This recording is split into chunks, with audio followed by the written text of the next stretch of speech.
afternoon, we can then say to each other, with the pledges that are made, we will be in a situation next academic year where all the Syrian refugee children will have access to school in the neighboring countries. Then, of course, we also have to move on the political agenda.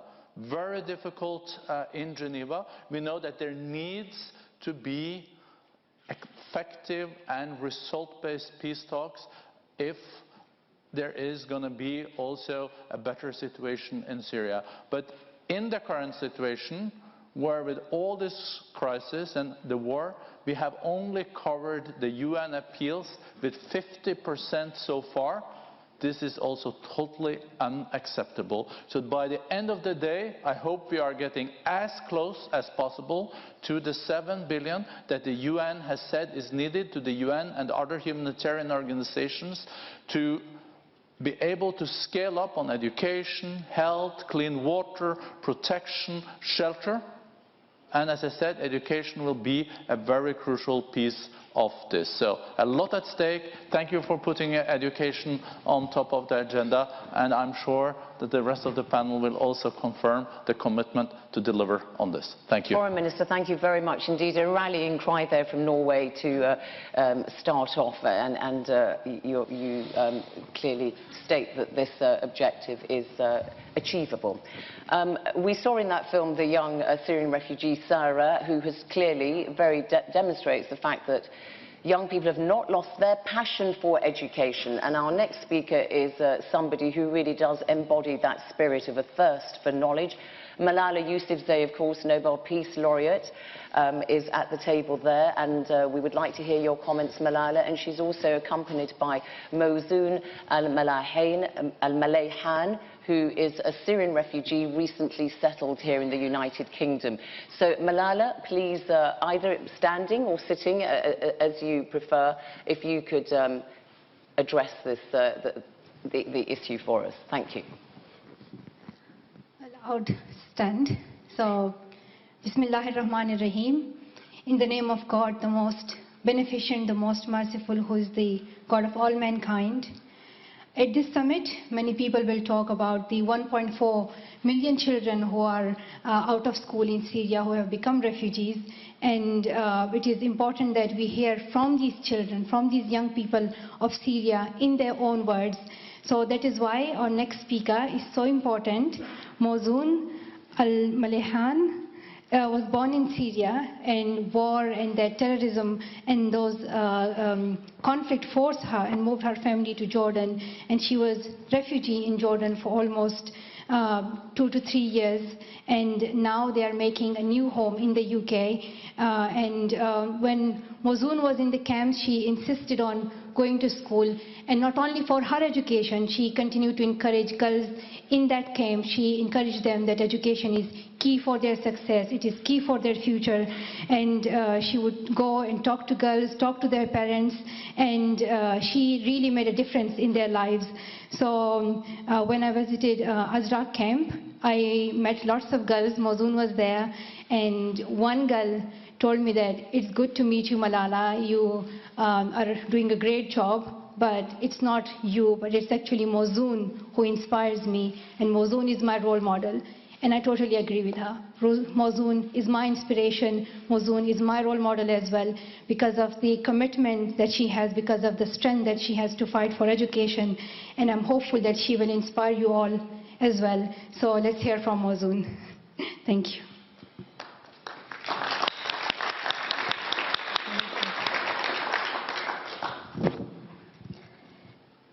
Bismillah ar-Rahman ar-Rahim. In the name of God, the merciful, the compassionate, may God's peace be upon you. I am a Syrian refugee. I am so honored to be here.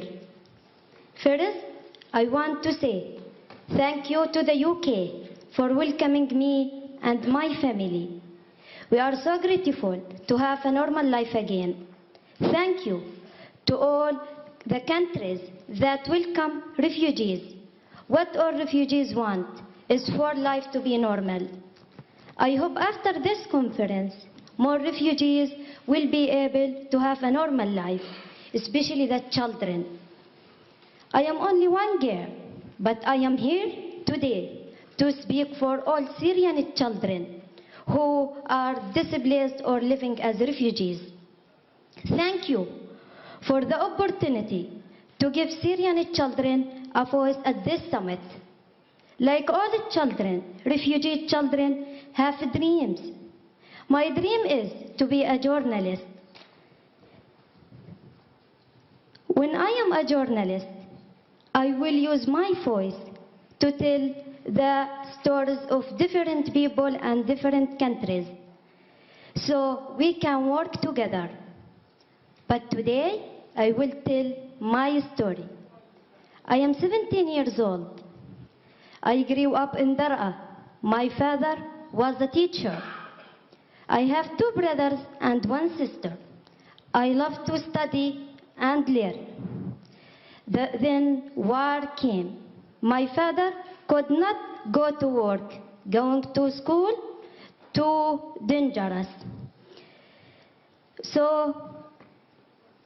Too dangerous. Sometimes there was no food, so we went to Jordan we were there for 3 years. I want to thank the Kingdom of Jordan for giving safety to us and so many other families. In Jordan, we lived in 2 refugee camps, first in Za'atari and then Azraq. Life was not easy, but I was lucky. I was lucky because I was in camps where there are schools. I was lucky because I have parents who believe in education, especially for their daughters. Not every girl has parents like that. When I started school in Azraq camp, I noticed something terrible. Many girls were not going to school at all, and the number of girls in my classes was getting smaller. They were leaving school to marry. Some were only 14 or 15 years old. Often they didn't know what marriage means. We all have a right to marry, and marriage is good. But first, girls must get an education. Their parents thought they were protecting their daughters, but education is the best protection for girls. If a mother is not educated, how can she help her children? If young people are not educated, who will rebuild the country? We need education because Syria needs us. Syria needs engineers and teachers and doctors and journalists. Without us, who will bring peace? I shared the same message as my friend Malala. Education is power. Education is the future. Education makes us who we want to be. You know this is true. Education was important for you in your life. It is important for your children. It is important for Syrian children too. Some people call us the lost generation. We are not lost. We have not lost our love of learning. We have not lost our dreams for our future. We have not lost hope. Syria will never be the same as before the war. I hope it can better. Will you help us? Will you fund the education we need to make our hopes and dreams come true? One day, when I am a journalist, there is a story I want to write. I want to write the story of how all the Syrian children come home to lift up their country. I hope that story begins with you today. Thank you.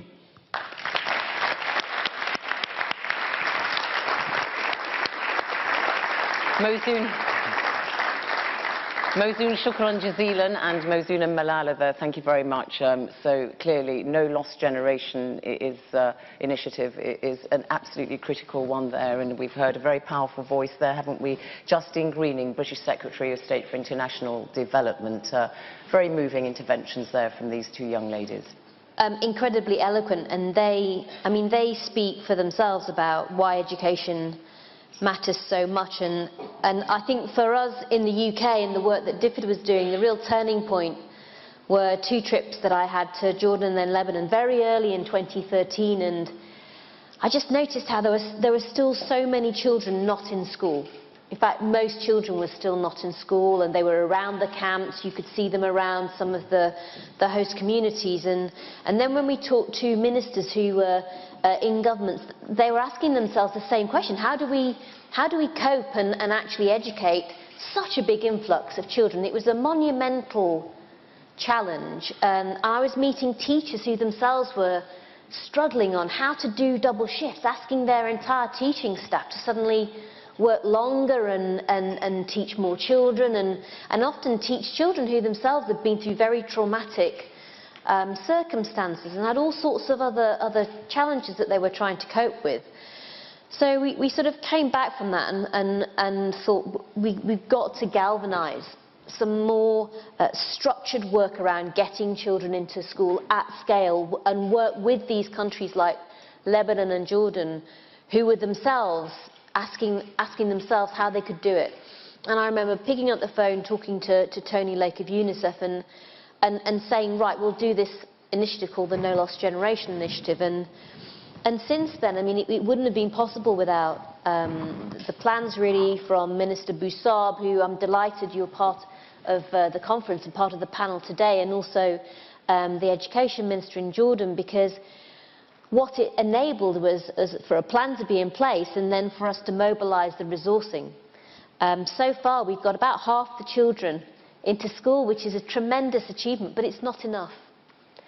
And there are still hundreds of thousands, millions of children who have been out of school now for maybe an entire primary school time or an entire secondary school time, and we've got to make sure that they don't lose out on any more days of education than they already had, which is why we wanted to put this challenge of making sure that by the end of this next academic year, every child will be back in school as part of the outcomes of this conference. We know how to do this. We've had 2 years plus of getting children back into school, but it's a question of scale and it's a question of resourcing.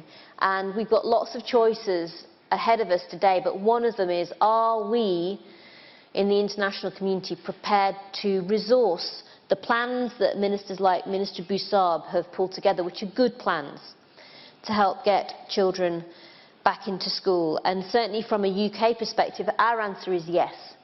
So we will be doubling our support that we're spending on education in Lebanon every year to £40 million now.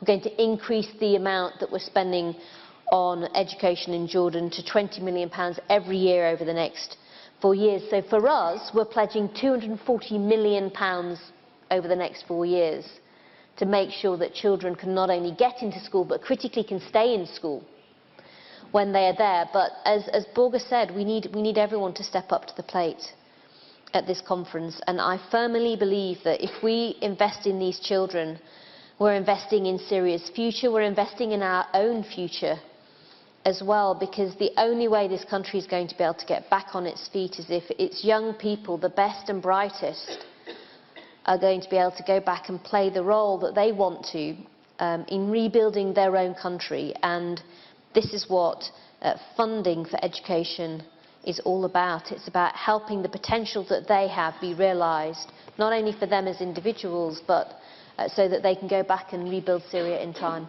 Thank you very much indeed, Secretary of State. So we will go to Ilyas Boussab, the Education Minister for Lebanon, and you just heard there Justine Greening say that the UK is increasing its contribution to education, particularly in your country, bringing the total contribution to £240 million over 4 years. But Lebanon, as we saw in that film, requires a great deal of help. So perhaps you would outline for us the nature of the challenge and what you need in order to deliver on these objectives. Thank you.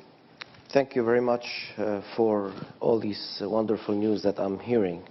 And again, it gives us hope that we are not left alone. But I want to go back a little bit and tell you the experience we went through very shortly. When I started in this position over 2 years ago, about 2 years ago, it was a big challenge for us to deal with the numbers that we have from the Syrian school-age children that needs to go to school and are in Lebanon. In our government system in Lebanon, we have 250,000 Lebanese students. I have 450,000 Syrian school-age child to go to school. So you can imagine the size of that challenge. We decided, well, back then, to be honest with you, it was chaotic. How would I start? How can I have all these students in schools? And I remember, you know, we started working with the DFID team to start with in Lebanon, who were very helpful. And then from that, we got introduced to UN Special Envoy for Education, Gordon Brown, who came and said, you have to do it, and the international community will not let you down. So we started taking risks by saying, okay, let's take them on. Let's build a system where we can accommodate every child in school. We put them in the classrooms. We realized we cannot accommodate them all unless we do this double shift system. And then we started working on this double shift system. We use the same building in the morning, and then we use the same building in the afternoon to put these children in the classroom where they belong. Then we got introduced to our friends in Norway, in Borgi, and you know, there was a conference in Oslo. And then we were at the World Bank meetings, UNHCR, UNICEF. Everybody started to come along and say, we want to help, we want to support you to move forward. Just keep on going and don't think about the expenses of teaching them, because Lebanon's situation and economic is so bad that we cannot even pay salaries for our own teachers. But we decided to put every child in the classroom. This is where they belong. If we don't put them in the classroom, that means we have bigger threats. We will have a lost generation. And one thing is to try and give these refugees aid and help, but it's another thing to educate them, because if you educate them, you're giving them the future. You would not need to support them on a regular basis. And that's why we believe that working hard with the international community to continue to deliver what we're doing right now is absolutely the most important thing that anyone could do. We have, at this point, 250,000 still out of school. And we are committing by end of 2016, if we get all the assistance that we need, to put all of them in school. We saw this film, I will be very short. We saw Sarah speaking, but let's not get confused. This is the bright side of it. Sarah's living in a house. We saw her that she has a kitchen, she's cooking, she's sleeping in a bed under a roof. This is 10% of the refugees in Lebanon. The other 90% don't have a proper shelter. They don't have a home, they don't have a proper kitchen, and some of them are struggling to go to school.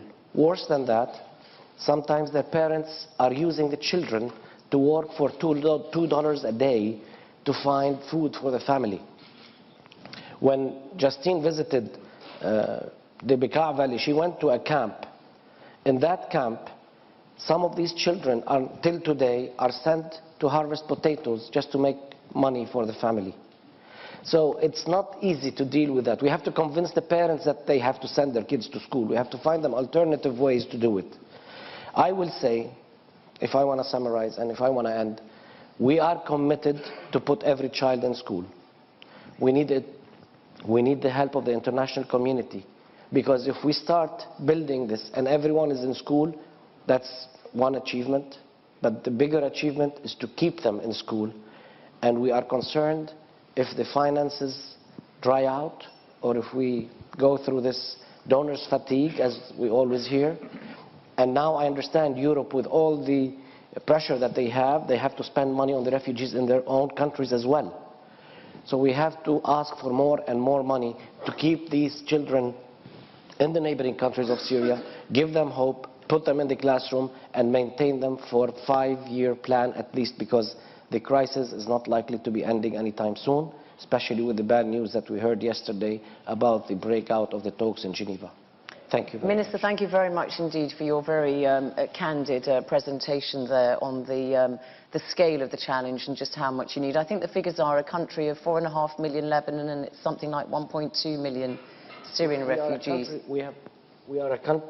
We are a country of 4 million people. Yeah. We have 1,500,000 Syrian refugees, and we had 500,000 Palestinians from before. So just to give you an idea, imagine 32 million refugees walk into the UK in a matter of 2 years, and you have to deal with that. Thank you for illustrating the scale there. And another country which has its king, Abdullah, has in the recent days talked about the overwhelming nature of the challenge of having Syrian refugees in the country is, of course, Jordan. I think 9.5 million, and Correct. You've got 1.3 million refugees in total. So Minister Imad Fakhoury is the Minister for Planning and International Cooperation in Jordan. So please tell us what you need in Jordan for help, and I think also you're particularly interested in what the private sector can also do to help. Sure. Thank you, and good morning to everyone. I think Jordan, similar to Lebanon, is another country.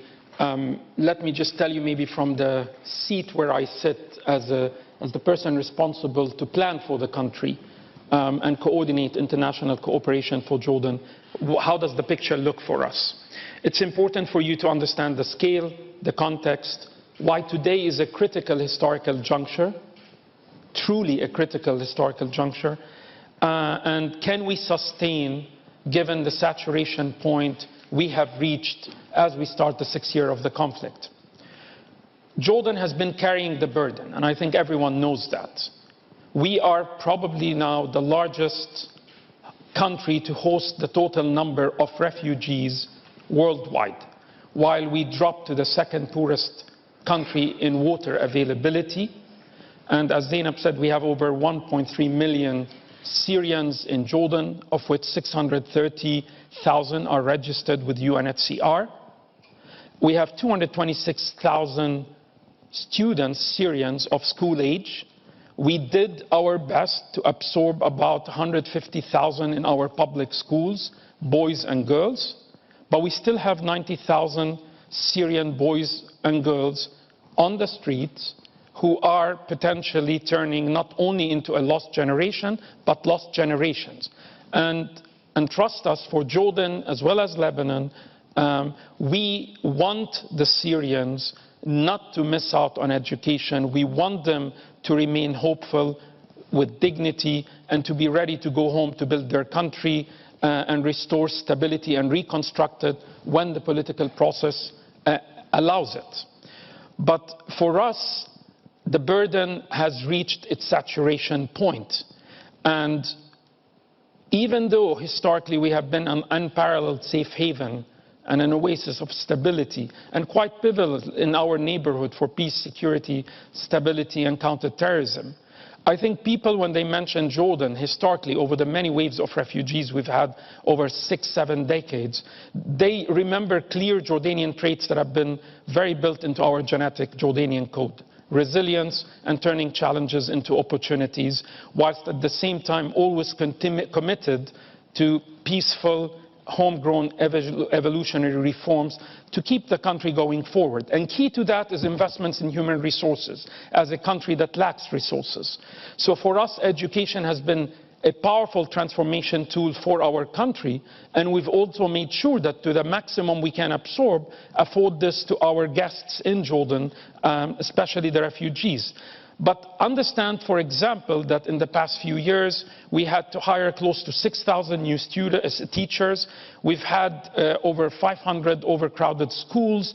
12% of our schools, public schools, are running double shifts. Close to 17% of our total students are actually attended double shift schools, which means we are deteriorating the quality of Jordanian boys and girls who are attending schools because of the displacement effects, the shorter hours, and the overcrowding that is happening in the classrooms. I want to bring a key message that after 5 years of this, we cannot look at just the refugee component. We have to look at the host community component. We need a more comprehensive approach. We can't allow the social cohesion to break down when 90% of the Syrians in Jordan are outside camps. So it's a different story than what Mazoun had told us today, which is a powerful and inspirational story. So for us, we pioneered, as Jordan, a response plan that had started to turn with the UN and international community to turn the the emergency humanitarian approach to a more resilience-based. And today we're bringing a second iteration to this approach and moving it to a much more comprehensive, holistic approach to create economic opportunities and rebuild the host communities while at the same time creating economic opportunities for the refugees. But the twin goal of sustaining support to host communities while supporting refugees is very critical, because the last thing we want to do is to break down the social cohesion at a point in time when the conflict continues to be protracted. We are saturated, our host communities are saturated, and we are extremely worried about donor fatigue and the needs really outpacing all these resources. And thank you. Thank you very much indeed, Minister Imad Fakhoury. So a very clear plea for help there because of the impact on host communities.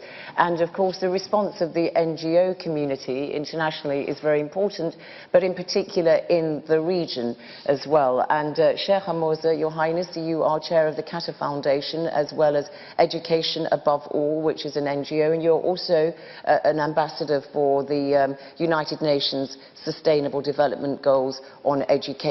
So this is a cause that is very close to your heart. So if you'd be so kind as to tell us what you believe the NGO community can do to help. Thank you very much. First, I want to highlight the fact to His Excellency that Qatar is dedicating 50% of its foreign aid to education, not just 15%. As I can see now here that we are discussing humanitarian solutions for a political problem. I believe that until the political problem is solved, humanitarian solutions will merely remain band-aids. Let me also stress that we know that the circumstances force on us to deal with the immediate problems, but I think we have to be fully aware that we cannot and will not be able to provide access to these refugees if we fail to protect students, teachers, and schools.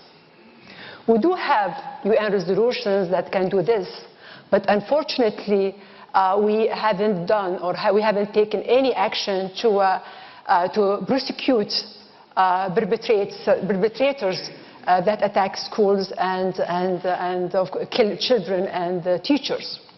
I feel that this accountability is a very critical step to deter further damage and also to protect the international community from panic situations such as the current one, where we find ourselves in an emergency state, blindly offering solutions without having reliable data. I just heard now different data than the data that I read in the UNICEF's report and Amnesty reports and UNESCO reports. So without this accurate data, our efforts even won't be in a way measured and assessed. I believe that this is very essential if you want to move forward. But let me also make a point here that refugee children across our region, they have diverse sets of needs and conditions. So that's, I believe that the one-size-fits-all solutions the formal education setting is offering cannot be the only really way about it. That's why you asked me about the foundations and the NGOs and what we can do. Our foundation, Education Above All, and through its program, Educate a Child, We use a sort of evidence-based approaches where we identify and eliminate the problems that the problems and the barriers that were preventing the children from accessing to education. An educated child, what we do is really we are offering alternative modalities and approaches to conventional schools. For example, if the schools, the formal education systems cannot absorb new students, we offer alternative flexible places and sites.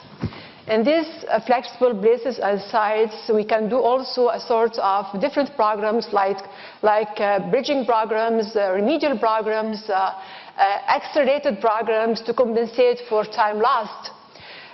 We have done this in several places like Bangladesh, like Côte d'Ivoire, like Cambodia, Pakistan, Sudan, and the learning achievements of these children exceeds those who are in the government schools. I think we need to think out of the box and offer different solutions for the different problems. Such programs, I think, can be replicated elsewhere as it's proved its success in Jordan and Lebanon and even Iraq. I didn't hear Iraq here, although Iraq also have a quite big number of refugees. Turkey as well. So I think all of this would require, of course, the provision of policies, procedures that could really reduce the students. Syrian curriculum can be taught by refugee teachers. You know that in 2000, Syria reached its universal primary education. The majority of the Syrian populations are highly educated. They can really be the teachers of their students and their children. Homeschooling also another option to do this. So I think we need to really think out of the structure that we have imagined all the time, schools and buildings and chairs. Of course, when you come to, of course, that will need also a sort of accreditation that it has to be agreed upon within the main stakeholders. Lastly, I would like really to finish by also our own experience, which in a way illustrate that partnerships are the key to success. And I would like to announce today that EAC, partnering with UNICEF and UNHCR, UNRWA, are committed to provide 1.1 million refugee children with the education that they need in their primary level by 2017. We are committed. We want really to fulfill all the dreams of children that they deserve really to have better future, and we are really committed to achieving our goal for quality primary education for all. Thank you very much indeed, Sheikh Moza. Thank you very much indeed for announcing that pledge from the Qatar Foundation. That's our panel. I'm going to go to the floor, and there are some people who know that they have been assigned to speak. I have to ask you, with the greatest of respect, because we started late, you have to truncate your comments. I'm awfully sorry to ask you this. It's just there are a lot of people who wish to speak from the tables, so may I please ask you to abbreviate your comments. I will stand when I feel that your time is up. So with that preamble, that threat, I will go to the Executive Director, Tony Lake of UNICEF. And Tony, UNICEF, as I said at the beginning, set up this, wrote the strategic paper on education. Just briefly give us the key messages that emerge from that. Well, there are many statistics, and I won't list them now because I would list them to your standing up in front of me. But just a few points, if I may. One is to thank Borja and Justine. And Justine was present at the creation of the No Lost Generation initiative. And in fact, she was present because she was largely the creator of it. And I'd like to just very briefly state the logic of No Lost Generation, which is this, that if we do not help these children fill their heads with learning and their hearts, especially with healing, after all the horrors that they have seen, we will replicate in the next generation even more the horrors we are seeing in this, with the consequent effects for all of us. So we have a huge challenge. We have already reached, thanks to the wonderful work in Lebanon and Jordan and Iraq and Turkey, and with the support of so many donors, we have reached already hundreds of thousands of children, and we have to get all the others into school by the end of next year, as Justine said. This has been a huge partnership, from donors to host governments, to the communities in the host governments, to all the workers in Syria and outside Syria from so many different organizations. But let me just finish on the children, because it is the children themselves who are the key. And if I may, just 1 minute or a minute and a half of memories of these children. One of them, a little boy I met and attended school in the Bekaa Valley, who was losing hope.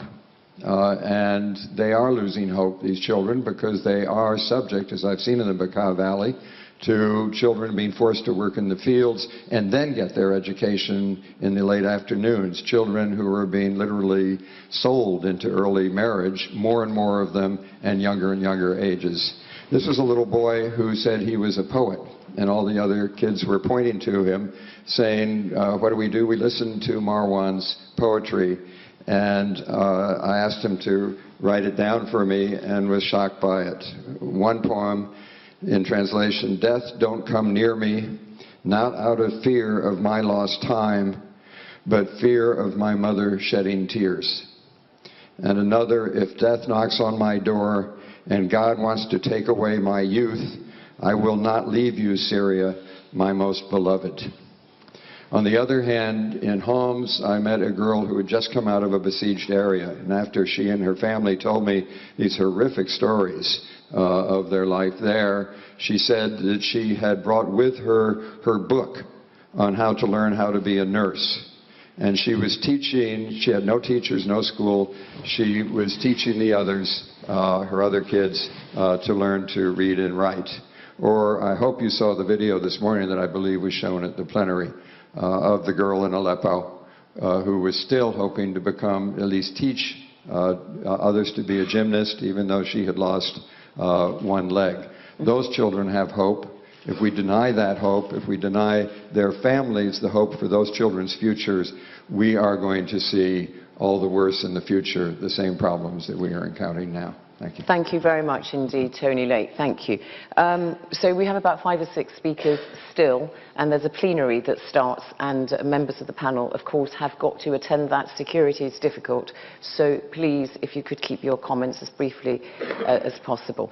Sarah Brown, you are Executive Chair of the Global Business Council for Education.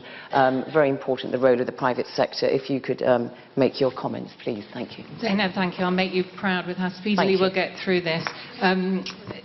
Your Highness, Ministers and distinguished guests, thanks you for all that you do. We're very proud with the Global Business Coalition for Education to be coming behind the No Lost Generation initiative. Last week we announced that we'd gathered $50 million from the private sector. Today we've got more than $75 million.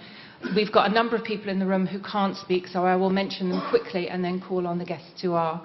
So Discovery and Squid, Andrew Jones and Tom Newton are here, who are working on tracking attendances and student progress. We have a partnership with Robin D'Alessandro from Vitol, Vivian Hunt from McKinsey and Shannon May at Bridge, who are looking at upping primary school attendance. We have IT Works Education, who are looking at tech solutions, and Hatem Salem is representing them. Also, the RLX Group have a massive partnership with the International Rescue, and NRS International are providing learning spaces. So, calling on the people that I can fit in to speak now, and I'm going to keep talking at a rapid pace. I have Caitlin Barron here from the Speed School Fund. We want to just hear a quick word from her about what you're doing. Caitlin. Thank you, and thank you for the opportunity to be here today. The Speed Schools Fund is dedicated globally to enabling children who are denied an education to get back to the classroom. And the fund is proud to have committed to raise $20 million to enable Syrian refugee children to be ready to take up places in government school.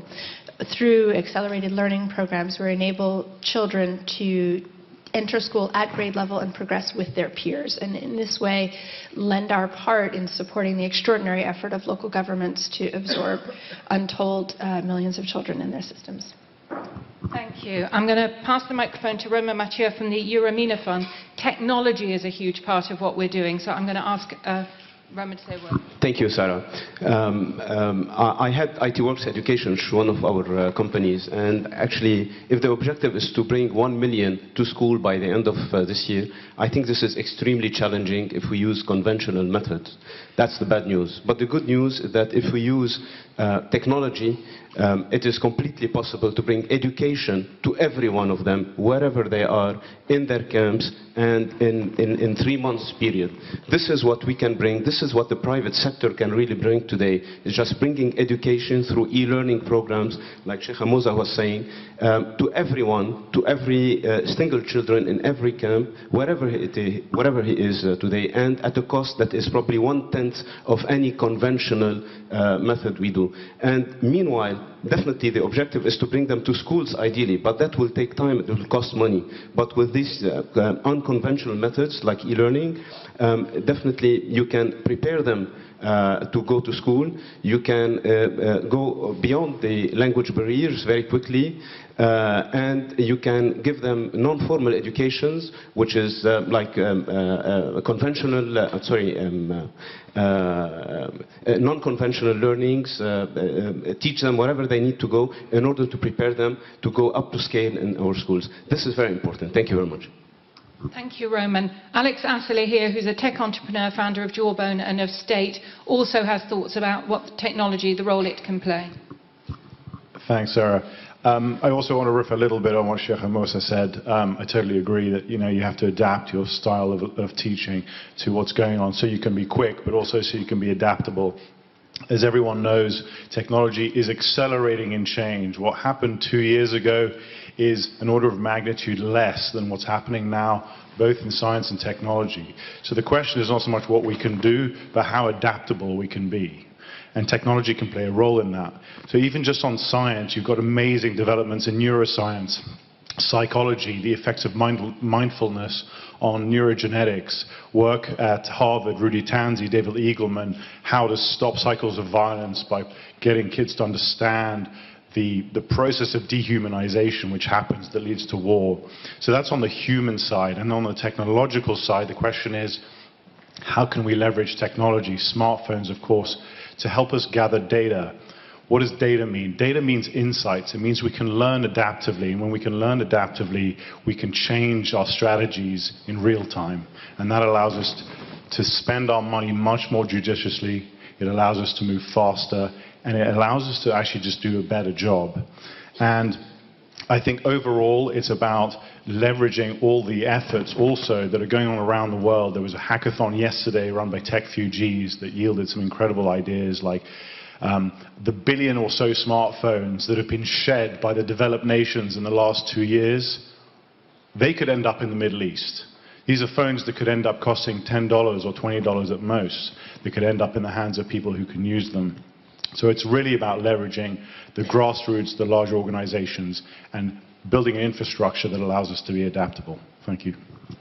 Thank you. Alex will be working with our former British ambassador to Lebanon, taking forward the task force that will look at how this money is implemented. I'm just going to finally call on John Fallon, who's the chief executive at Pearson, who has been a founding member of the Global Business Coalition, but also has really looked at the partnerships with NGOs to how to make that work effectively. Yes, I mean, for those of you who don't know, Pearson is the world's largest education company. We've had the privilege of working with ministers of education in the region for many, many years, and with organisations like DFID. But this partnership, I think, with NGOs is equally important. That's why last year we funded an innovative new relationship with Save the Children, where we are funding directly education centres, almost like pop-up education centres in camp, that is providing education today in the refugee camps, but as importantly, funding research and development to look at how we can make sure these are effective so that people aren't just in school but they're actually learning as well, and then perhaps replicate and scale those solutions when we find ourselves unfortunately in other crisis and emergency situations in the future. So the other point I'd make on partnership is for any other private companies here, the ability to leverage your own employees. They don't just want us to be involved in situations like this, they expect us to be, and they want to be involved themselves as well. So I think the work we can do, whether it's partnering as we did with something like the Sunday Times to launch Christmas appeals and other fundraising efforts, there's so many different ways that major companies can partner with a whole range of different players and really make sure we're part of a long-term solution. Thank you. So some really dynamic ideas and a group that are working together, and I think we've just scratched the surface of what business can contribute in partnership with government and non-profits. Thank you. Thank you very much indeed, Sarah Brown and her team there, on the role that the private sector can play in all sorts of ways. Thank you very much indeed. Paige Alexander is Assistant Administrator at USAID. If you could give us very brief comments on the US commitment. Thank you. Sure. I'll be quite brief because I think our partnership is on the stage. It's both with other governments as well as with the governments in the neighboring countries. So thank you. The U.S. government is going to be increasing our attention both on the humanitarian side and the development side. We will be giving about approximately $300 million specifically for education in Jordan and Lebanon, and we look forward to working with our partners. But I think it is very important the private sector and the NGO sector are really also part of this partnership, and none of us can do it alone. Government, private sector, and NGOs need to work together. So I want to make sure I yield my time to Musa Muftadi, who can talk a little bit more about the NGOs. United States, thank you so much indeed for your brevity, but clear commitment all the same. We got the message. Very important to get a perspective from a Syrian NGO. Massa Mufti does work with Syrian children inside Syria, or your NGO does. So please give us your perspective. Thank you so much for giving us the voice. First, I really can't thank you enough for all the governments, everybody, the host countries of refugees, all of the solidarity to provide education for Syrian children. I would like as well to maybe say something as well to remember is that education provision for Syrian is also a Syrian matter. It's a Syrian issue for us Syrians. And as a head of NGO, and I represented the civil society, it's very key to be part of the solution. So, and to say and to shed the light, you know, the advantage of the civil society is to be a grassroots working from within the community and to shed the light on many other sides of the story that remain sometimes ignored or not seen. So the other side of the story is really what does it take for education to really provide this lifelong learning opportunity for Syrian children and truly to save their future. We keep on saying saving the future, but we all know that primary education only will not save the future of the children. What about the youth? What about continuity? What about quality education? What about all the learning skills that are necessary for the 21st century? According to the latest UN SDG declaration, every single child has the right for an inclusive and quality education, irrespective of his socio-economic or religious or ethnic background. Hence, even Syrian refugees have the right to quality education, and quality education will save their life. So it's very important to shed the light on many opportunities that yet have not been fully captivated, and that's the importance of working all together. Non-formal education is so important to support formal education. I can't stress how important formal education is because it provides certification. It protects the children. We need certification. However, can formal education alone provide everything else? I'm afraid not. We know what we have in terms of issues and gaps, and our role as non-formal education provided by the sector of the civil society is to support the formal education enrollment, then to fulfill the gaps in quality education, and third, as Syrian, to address the Syrian teacher. I'm afraid to say the Syrian teacher has been always absent in all the intervention and the solution. The Syrian teachers is at heart and the foremost important as core element of the education solution for Syrian. Hence, we have to engage the Syrian teacher. We have to provide capacity building for the Syrian teachers, and we want to make sure that Syrian teachers go back to their country fully empowered and ready to move on with the journey of rebuilding Syria as well. Thank you very much indeed for that very, very important perspective from inside Syria. Thank you. Tove Vang is CEO of Save the Children Norway. We heard about the Norwegian government. Now, perhaps a brief comment, please. Thank you. From the NGO. Thank you. I'd just like to start by saying I think it's really heartbreaking to know that children are starving to death inside Syria. They're experiencing violence and attacks every day, and millions of children are dropping out of school. And this is happening in 2016, and it's simply not acceptable. I also like to very briefly give tribute to the NGOs working on the ground in Syria, risking their lives every day to help others. It's so important now with this plan, ambitious plan of bringing all children into school. I think it's absolutely the right plan to launch. It requires money. Long-term funding is coming in, very encouraging. It also requires policy change and system change, which is eloquently spoken by Masa here. And it requires protection. Schools are attacked every day. We really have to promote Safe School Declaration and ensure that students and teachers are safe.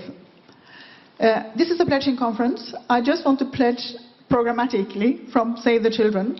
We work in all the countries surrounding Syria and inside Syria, and we want to increase our education program and remove the barriers keeping children from going to school. We want to support host governments in delivering their commitments, and we want to advocate for safer schools. And you can hold us to account on that. I have been in development for close to 40 years. I hardly think there is a moment in time where we have more to lose, and I hardly think there is a moment in time where we have more to gain. And we heard it from Masoon. The story begins with us today. Thank you very much indeed. Just a few minutes now, if I could have the microphones. I don't think a conversation on education would be complete. I see Irina Bokova, head of UNESCO. If you'd like to make a brief comment, please, Madame Bokova, because of course your agency takes the lead on the SDG for education, please. Yes, thank you very much, Zainab, and I congratulate the conveners, Norway, UK.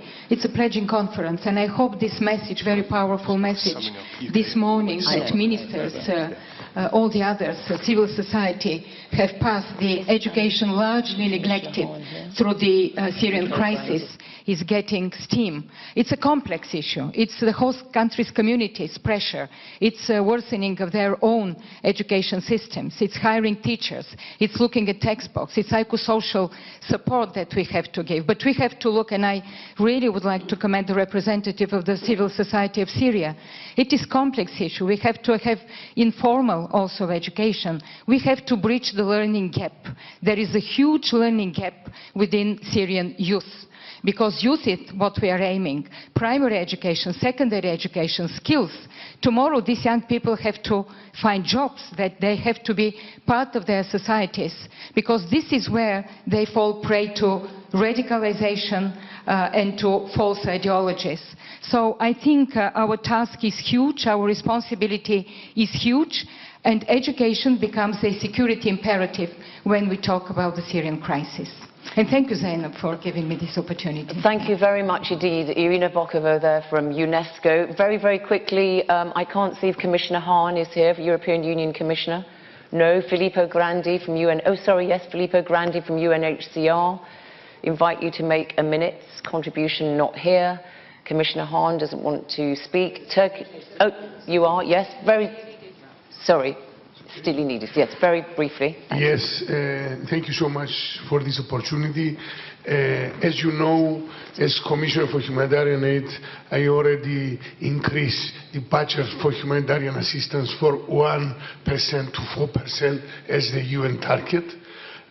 I would like to say, as European Union, as European Commission, we continue as long as it takes to promote our contribution to education in emergencies. I think the education is a shield to fight against radicalization, to fight against forced marriage, forced ideologies, and I think this is the most important issue for us. I think it's very important for all donors to increase their donorship specifically in education in emergency. Thank you so much. Commissioner Stylianides, not Commissioner Hahn, is not here. Thank you very much. Very quickly, Minister Boussab, yes. Just one last thing I want to say. If we pay attention for the students with special needs, I think we need to give more attention to those because they are missing an opportunity and they deserve equal right in education. Very important. Thank you so much indeed. Very briefly now, just to sum up really, Secretary of State for International Development, Justine Greening, and Foreign Minister of Norway, Børge Brende, you've heard a lot today. You're both going to be attending this plenary as soon as I release you. What kind of, where you want to really galvanise people into action, what kind of message have you felt has emerged from here, both of you, in summary? Should we say ladies first, Foreign Minister? Oh, yeah. Indeed. Why not? Secretary of State. I think I'd start off by echoing everyone's thoughts, which is we really do need to step up to the plate on this. You know, there's not a moment to lose on it, both inside Syria and outside. So there's a real challenge and need for this. But on the optimistic side, we actually have a clearer idea now than ever before of what we need to do and how to do it. So therefore, we've taken the big steps forward. We've understood the importance. We've understood what it's going to take. It's now just a question of people deciding that they want to invest in this. I can't think of anything more important than investing in education and children. So those will be the messages certainly that I take. And I think if we can do a great job here today and prove the importance but also the ability to respond to these challenges in relation to the Syria crisis, I actually think we're going to have a fundamental shift forward in how we look at this for all humanitarian protracted crises. And in the longer run, there's an even bigger prize out there than just helping Syrian children. Justine Greening, thank you very much indeed. Foreign Minister.